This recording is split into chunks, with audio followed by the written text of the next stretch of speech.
같은 곳 또는 돌밭과 같은 곳, 가시덤불 같은 곳, 그리고 아주 좋은 땅과 같은 마음, 이런 토양, 우리 심령의 토양, 마음의 토양에 대해서 말씀을 해주고 있는 본문이고요.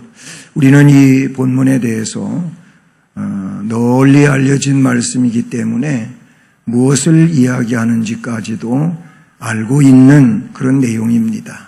알고 있는 만큼 앞으로 삶을 살아갈 때 진정 주님이 원하시는 토양이 되어서 그 토양에서 주님이 원하시는 아름다운 열매를 우리가 풍성히 맺어 올려드림으로써 영광 돌리는 이런 각자의 삶이 되기를 주님의 이름으로 축복합니다. 마태복음 3장은 비유를 말씀하고 있는 내용들로서 그래서 일명 비유장이라고 그렇게 부릅니다. 7가지의 비유가 나와 있는데 그 첫 번째 비유는 오늘 우리가 살펴본 바로 이 씨 뿌리는 비유이지요. 그리고 마지막 비유는 바다에 그물을 치고 고기를 잡는 그물 비유에 대해서 말씀을 해주고 있습니다. 토양을 가꾸는 것은 농업을 하는 자에 있어서 농업 성공의 기초가 되는 것이 토양이지요. 예를 들면은 흙의 질이 좋아야 되는데 이 흙의 질의 지수를 전문 용어로 휴머스 지수라고 합니다. 휴머스 지수.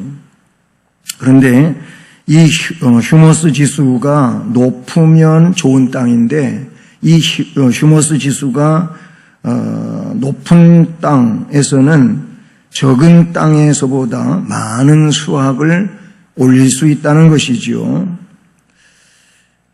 예를 들어서 휴머스 지수가 농산물 수확에 얼마나 큰 영향을 미치는가 하면은 3.3 평방미터 한 평이지요. 3.3 평방미터가 한 평인데 이 한 평 밭에서 딸기 농사를 한다라고 할 때 지수가 8%가 되는 미국 땅, 물론 미국 전역이 그런 건 아닙니다만은 좋은 땅을 두고 한 얘기겠죠. 그 지수가 8%인 미국에서는 딸기가 한 평에서 30kg이 수확된다고 합니다. 그런데 지수가 5%대가 되는 일본 땅에서는 12%가 감축된 18kg가 생산이 된다고 합니다. 지수가 3%인 한국 땅에서는 거기 3분의 1, 미국 땅의 3분의 1이 되는 10kg이 수확이 된다고 합니다. 그러니까 이 휴머스 지수가 높은 좋은 땅에서는 같은 땅의 크기에서 수확량이 많이 수확이 되는데 휴머스 지수가 낮으면 낮을수록 그 땅에서 농사를 열심히 해봐도 생산량이 많지가 않다고 하는 것이지요. 예수님께서는 씨 뿌리는 비유를 통해서 토양 터치의 절실함을 말씀해 주셨다는 사실이지요.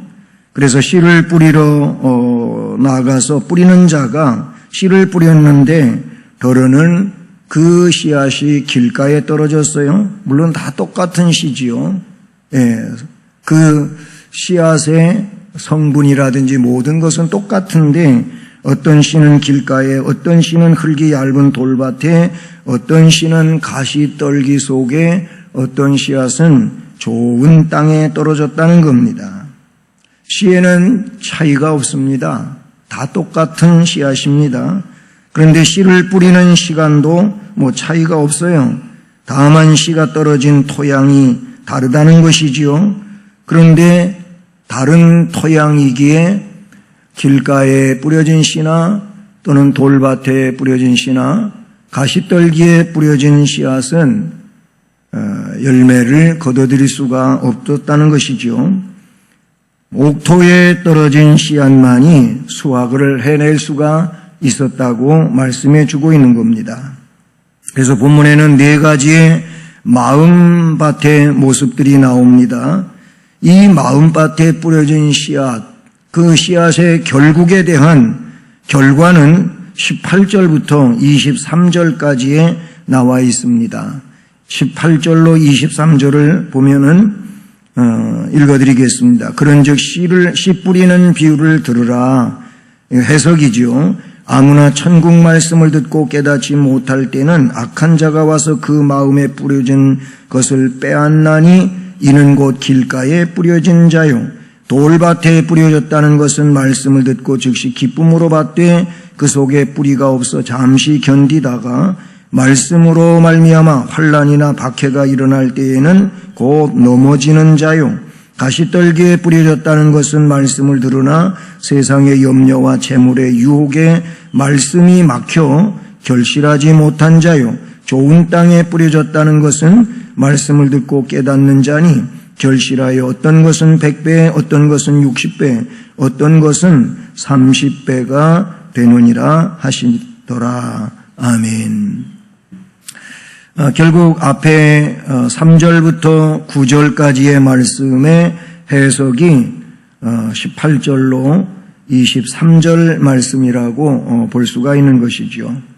우선 첫 번째, 이 길가와 같은 마음은, 길가는 많은 사람들이 다니는 길 옆이 길가 아니겠습니까? 거기는 사람뿐만 아니라 짐승도 차량도 다니죠.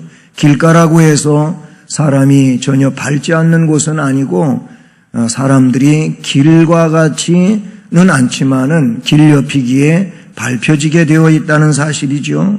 그렇기 때문에 이것은 매우 단단해서 씨를 심어도 자랄 수가 없고 씨앗이 뿌려져도 덮일 수 없는 그런 덮어야 되는데 덮을 수 있는 흙이 없는 곳이 길가라는 사실이죠.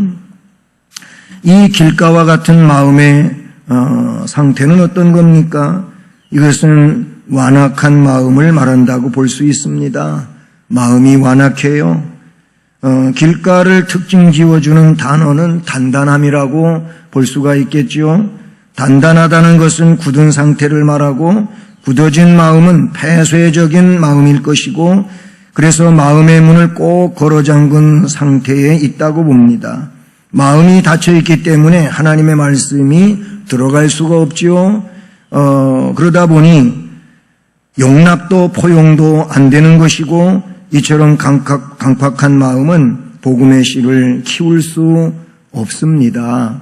말씀을 들어도 말씀이 떨어져도 의미가 없어진다 그런 얘기죠.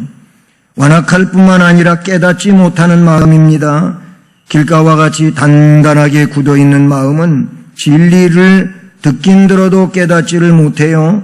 깨닫지 못함으로 진리를 믿을 수가 없는 것입니다. 아무리 세상적 지식과 경험이 뛰어나다 할지라도 마음이 길가와 같은 사람은 받아들일 여지가 없습니다. 오히려 반항하지요. 복음을 전해봐도 잘 듣지를 않고 그렇습니다. 이것이 길가와 같은 마음 상태라고 볼 수가 있습니다. 두 번째는 돌밭과 같은 마음인데 이 돌밭과 같은 마음은 흙이 얇은 것을 돌밭이라고 할 수 있는데 그러므로 얇은 마음이라고 볼 수가 있어요. 얇은 마음은 깊이가 없기 때문에 결국 문제가 될 수밖에 없습니다.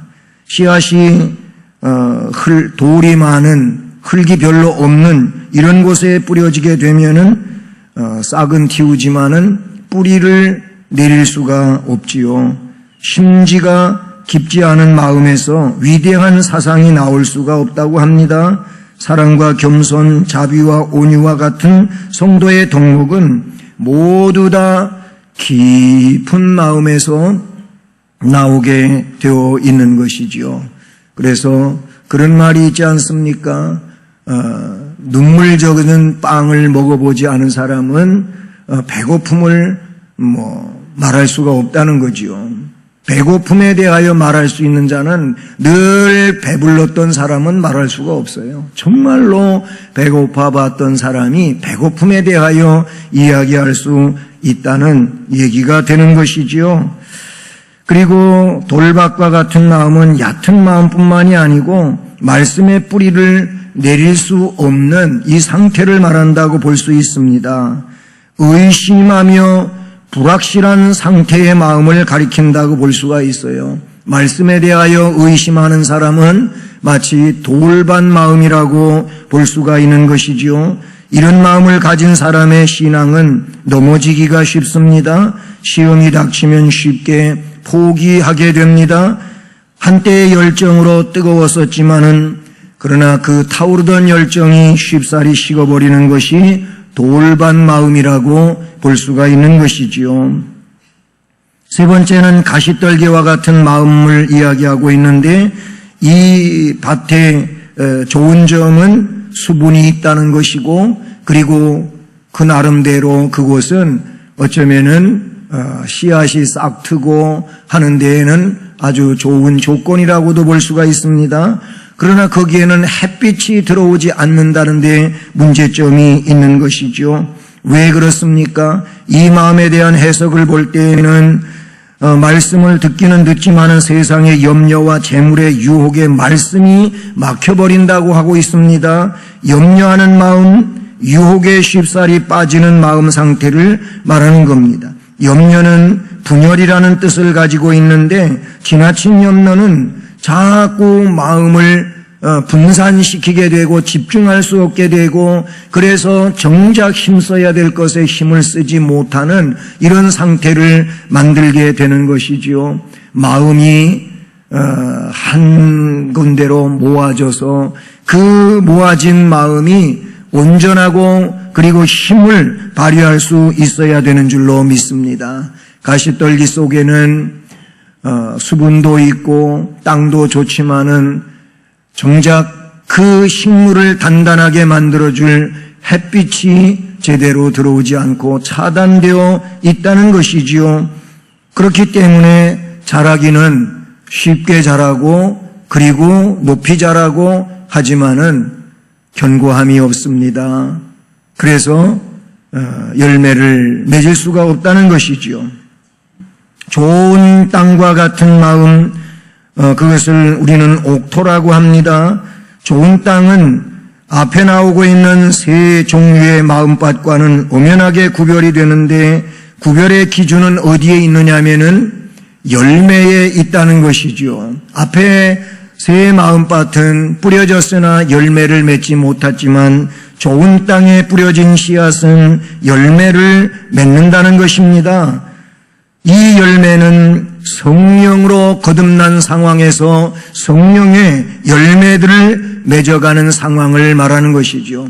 우리 마음은 성령의 전이라고 했습니다. 성령께서 오셔서 내 안에서 나를 컨트롤해 주시고 주장하시고 격려하시고 용기와 힘을 가지게 하시면서 하나님이 기뻐하시는 그 성령의 열매들을 맺어갈 수 있도록 이끌고 그리고 감동시키시고 주장해 주시는 줄로 믿습니다.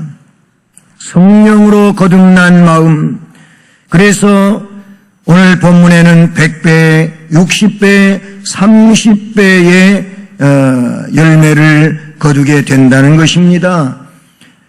이 100배, 60배, 30배에 대해서 마가복음은 반대로 기록이 되어 있어요.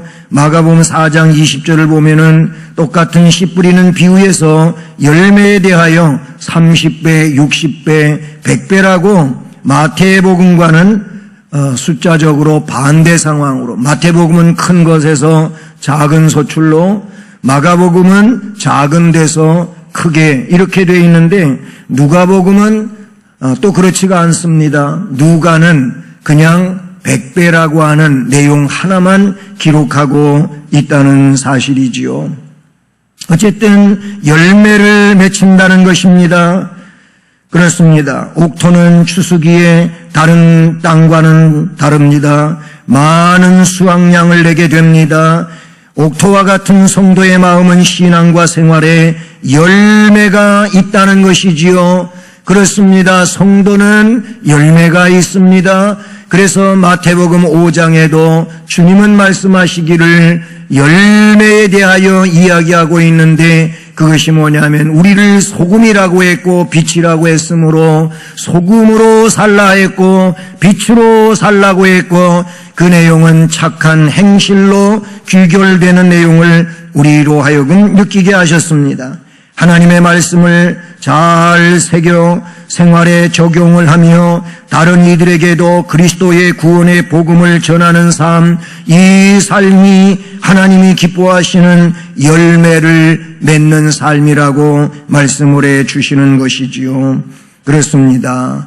이렇게 심령의 밭은 여러 가지가 있는데, 오늘 우리는 내 마음 토양은 어떻는지에 대하여 좀 더 이해가 되기를 바라고, 그래서 우리 하나님의 기뻐하시는 열매를 100배, 60배, 30배 맺을 수 있는 성령으로 주장되어지는 그런 토양이 될 수 있기를 주님의 이름으로 축복합니다.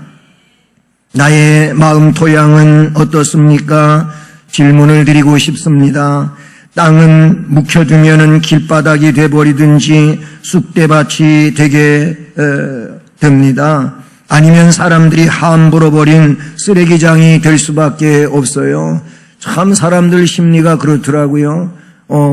연무동에도 그렇고 다른 타동에도 그렇고 집이 이사간 집이 되고 빈 집이 되고, 그러면 왜 그 집 앞에는 이 사람 저 사람이 쓰레기를 던져놓고 쓰레기장이 되는지 심리가 참 이상해요. 다 그래요. 그렇게 어떤 차는 트럭인데 오랫동안 차를 쓰지를 않았어요. 폐차하려고 둔 것인지 아니면 왜 그렇게 차를 굴리지 않고 그냥 거기에다가 두는지. 그런데 그 쓰레기 그 차에 그 트럭에 트레라에 보게 되면은 거기에는 그냥 여러 가지의 쓰레기들로 그 차에다가 사람들이 던져놓은 것을 보게 되지요. 어쨌든 땅도 묵혀두는 땅은요, 쓰레기장이 되든지 아니면 길바닥 같은 데 되든지 이런저런 풀들이 나가지고 말 그대로 쑥대밭이 되든지 그렇게 되더라고요. 이것은 쓸 수 없는 땅이 된다는 것이지요. 그러므로 성경은 이런 땅에 대하여 예레미야서 4장 3절로 4절에 이렇게 경고합니다. 여호와께서 유다와 예루살렘 사람에게 이와 같이 이르노라. 너희 묵은 땅을 갈고 가시덤불에 파종하지 말라. 유다인과 예루살렘 주민들아, 너희는 스스로 할례를 행하여 너희 마음 가죽을 베고 나 여호와께 속하라. 아멘. 그 말씀에 보면 묵은 땅을 갈아엎어 그래서 가시덤불에다가 씨 뿌리는 어리석음을 범하지 않도록 하라고 말씀하십니다. 마음 가죽을 베라는 것입니다. 옷을 찢지 말고 마음을 찢으라고 말씀해 주시는 줄로 믿습니다. 이런 내용은 호세아서에도 동일하게 기록이 되어지고 있는 내용인 것이지요. 그렇습니다. 호세아서 10장 12절을 보면은 말씀하시기를 너희가 자기를 위하여 공의를 심고 인애를 거두라. 너희 묵은 땅을 기경하라. 지금이 곧 여호와를 찾을 때니 마침내 여호와께서 오사 공의를 비처럼 너희에게 내리시리라 라고 합니다. 묵은 땅을 갈아엎는 일을 그 호세아 선지자는 회개하는 것이라고 말씀해 주고 있습니다. 우리의 잡초와 같은 그 무거진 마음을 갈아엎는 것은 회개하는 일이라고 말씀해 주고 있는 것이지요. 그렇습니다. 예레미야도 스스로 마음 가죽을 베라고 하지 않았습니까? 우리는 마음을 찢고 하나님 앞에 회개할 때 길가가 아니면 돌밭이 가시덤불 같은 열매를 맺을 수 없는 마음밭이 열매를 맺을 수 있는 성령의 열매를 맺을 수 있는 이런 땅으로 바뀌어진다는 것이죠. 지금 예수님이 원하시는 것은 너희의 토양을 열매 맺는 토양으로 바꾸라고 말씀해 주시는 줄로 믿습니다. 그러므로 토양 터치가 뭡니까? 토양 터치는 토양을 옥토로 바꾸는 일이라고 볼 수가 있는 것이죠. 먼저는 나의 토양을 열매 맺는 토양으로 그렇게 바꾸어 놓는 것, 이것이 주님께서 지금 나의 토양을 터치하고 계시는 상황이라고 볼 수가 있는 것이지요. 그러면 이 토양이 주님의 말씀에 의하여 터치되면 어떻게 되는 것입니까? 우리 주님이 말씀하신 내용이 내 안에 들어와서 그 말씀에 의하여 순종되어지고 열매를 맺는 그런 결과로 나아가게 된다는 것이지요. 그래서 예배의 열매가 있고 찬양의 열매가 있고 헌신의 열매가 있고 그리고 영혼을 구원하는 전도의 그런 열매가 있게 된다는 것이지요. 주님의 지상명령에 순종하는 것이 진정한 토양 터치라고 볼 수가 있는 것입니다. 길바닥같이 굳어진 묵은 땅을 아무리 갈고 기경해서 부드러운 땅을 만들었을지라도 거기에 좋은 씨를 심고 가꾸며 그래서 열매를 맺히게 해야 되는데 그냥 가꾸어 놓기만 하고 거기에서 생명을 키우는 작업을 하지 아니하게 되면 어떻게 되겠어요? 또 묵어지는 땅이 될 수밖에 없을 것입니다. 그렇잖아요. 땅을 옥토로 가꾸어 놨으면 그 옥토로 가꾸어 놓은 것이 끝이 아니고 거기에는 씨앗이 심겨져야 되고 심겨진 씨앗은 이제 어떻게 해요? 싹이 트고 자라나고 이렇게 키워가는 중에 우리는 그것을 관리를 해야 된다, 그런 얘기입니다. 싹이 나게 하고 자라게 하고 꽃이 피게 하고 열매가 맺혀 결실하게 하는 것은 하나님이시지만 그러나 그 토양에서 그렇게 씨앗이 떨어져 자라나고 하는 이런 과정 중에 그 심령은 관리되어져야 하는 줄로 믿습니다. 그 관리는 본인이 해야 한다, 그런 얘기가 되는 것이지요. 만약에 그렇지 아니하면 아무리 좋은 땅으로 만들어놨다 할지라도 그 이후에 관리가 되지 아니하면은 또다시 잡초밭으로 변해버릴 수밖에 없다고 하는 것이지요. 사람의 마음 토양도 죄를 뉘우치기만 하고 버려두면은 아무런 생산성이 없는 굳은 땅이 될 수밖에 없는 겁니다. 그러므로 진정한 회개는 하나님의 말씀을 기억해야 하고 순종해야 할 줄로 믿습니다. 진정한 회개는 잘못된 길에서 옳은 길로 돌아서야 되는 줄로 믿습니다.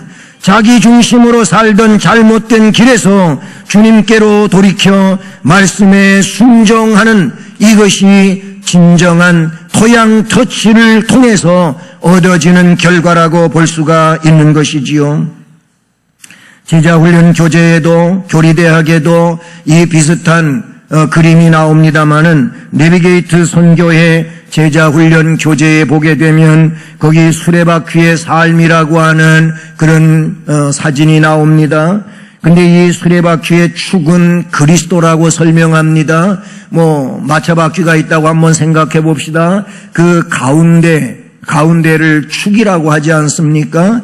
근데 이 축에서 바퀴까지가 연결이 되어져 있는 것을 바퀴의 살이라고 합니다. 살. 예. 자전거에도 보면은 그 간단한 이제 쇠로다가 해서 이렇게 철사라고 할까요? 그렇게 해서 여러 개의 그 철사들이 축에서부터 바퀴까지 해서 연결이 되어 있잖아요.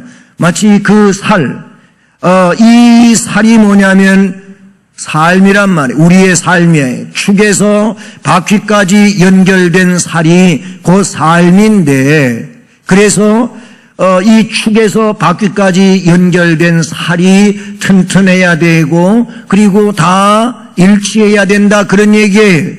그 살들을 그 내비게이터 선교의 제자훈련 교재에서 살들을 4개의 살로만 표현을 했는데 그게 뭐냐면 하나님과의 관계, 그리고 또 성도의 관계, 그리고 불신자의 관계, 이런 내용으로 나타내고 있어요. 하나님과의 관계에서 가장 중요한 두 개의 살을 이야기하고 있는데 그게 말씀과 기도로 이야기하고 있습니다. 그리고 성도의 관계 속에서는 교제라고 하는 걸로 표현하고 있습니다. 불신자와의 관계는 어떤 살로 표현하냐면은 전도라고 하는 살로 표현합니다. 그래서 이 둥그런 원형의 바퀴의 축에서부터 균형 있게 4개의 살이 그렇게 딱 만들어져서 둥그런 바퀴를 만들고 있다는 것이지요. 자, 그렇다면 여러분 이 살들이 길이가 같고 튼튼해야 되고 그래서 바퀴까지 동그랗게 만든다 그런 얘기입니다. 그럴 때 이 바퀴는 잘 굴러갈 수 있는 바퀴가 된다는 것입니다. 그런데 성도들 많은 이들은 말씀을 듣는 일, 읽는 일 또는 연구하는 일은 꽤 한다고 볼 수 있어요. 기도도 어느 정도 해요. 물론 기도 안 하시고 그냥 신앙생활 하는 분들도 없지 않아 있습니다만은 이 부분은 반드시 기도하는 삶으로 바뀌어야 될 줄로 믿습니다. 어쨌든 기도도 할 줄 알고 성경도 읽을 줄은 안다 그런 얘기입니다. 그런데 또 교회 와가지고 교제하는 성도와 성도 간에 교제하는 일들도 하긴 해요.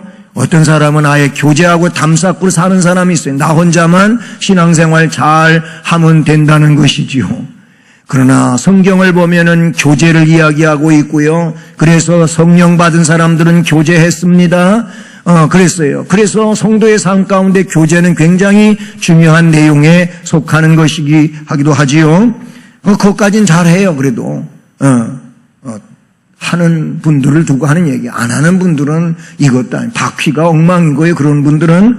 근데 이제 4번째 나오고 있는 전도는 잘 안 한다는 거예요. 하시는 분들도 있지만은 전도는 안 하는 거예요. 그러니 3개의 살은 잘 형성이 되어 있다 할지라도 이 전도라고 하는 살이 형성이 안 되어져 있으면은 그 바퀴는 찌그러진 바퀴가 될 수밖에 없지 않겠습니까? 그러니 어떻게 되겠습니까? 그 바퀴는 삶의 바퀴라고 했는데 제대로 굴러갈 수가 없어요. 펑크난 바퀴, 자동차 바퀴일지라도 굴러가는 거 봤습니까? 요란한 소리를 내면서 덜커덩 하면서 길가에 천천히 가도 그 차는 운전치가 못하고 다른 부품까지도 망가뜨릴 수밖에 없는 상황이 된다는 것이지요. 그렇잖아요. 찌그러진 바퀴, 굴러갈 수 있는 바퀴가 아닙니다. 자전거든 자동차든 그 무엇이든 바퀴가 찌그러져 있으면은 힘은 몇 배로 들지만은 속도를 낼 수가 없고 정상적이지 않다는 것입니다. 그렇습니다.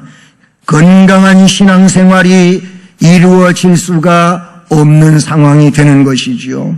건강한 신앙생활이 이루어지기 위해서는 이렇게 하나님과 나와의 관계, 성도의 관계, 불신자의 이 전도 관계의 살들이 제대로 형성되어 있어야 된다고 내비게이트 선교의 제자훈련 교재에서는 가르쳐주고 있는데 그 교재에서 그렇게 가르치니까 그래야 된다가 아니고 성경의 말씀이 보면 하나님의 말씀이 이 원리를 우리에게 가르쳐주고 있다는 사실이지요.